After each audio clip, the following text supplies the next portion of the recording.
تسير أعمال إعادة بناء ملعب سبوتيفاي كامب نو وفق الخطة الموضوعة من قبل إدارة نادي برشلونة الإسباني، التي تستبعد أي تقصير حتى موعد الانتهاء منها.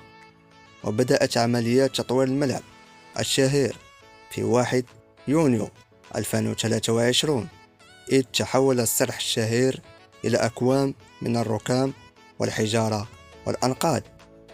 ويجمع التصميم الجديد للملعب بين الحداثة والتقاليد، حيث يسهم العمل باستعادة التراث المعماري الأصلي الذي تمت تغطيته في ثمانينيات القرن الماضي عبر بناء الطبقة الثالثة من المدرجات.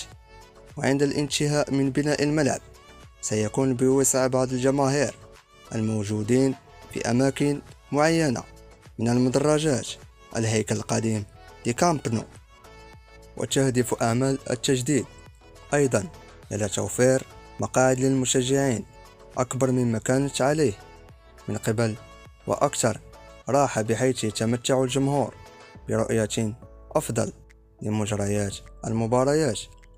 ومن المقرر أن يعود ملعب الكامب نو لاستضافة المباريات في نوفمبر 2024 بالتزامن مع الذكرى 125 لتأسيس نادي برشلونة، وحين سيكون الطابق الثاني من المدرجات يكتمل.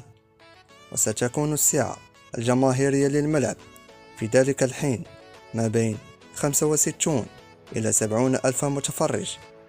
ويتواصل العمل في الكامب نو خلال موسم 2024 و2025 لاستكمال الطابق الثالث من المدرجات التي تضم منطقة كبار الشخصيات، والتي سيبلغ طولها حوالي 8 أمتار. وحسب الخطة الموضوعة فإن أعمال البناء والتطوير ستنتهي بشكل كامل مع بداية موسم 2025 و2026، وحين يتسع الملعب لحوالي 104,000 متفرج.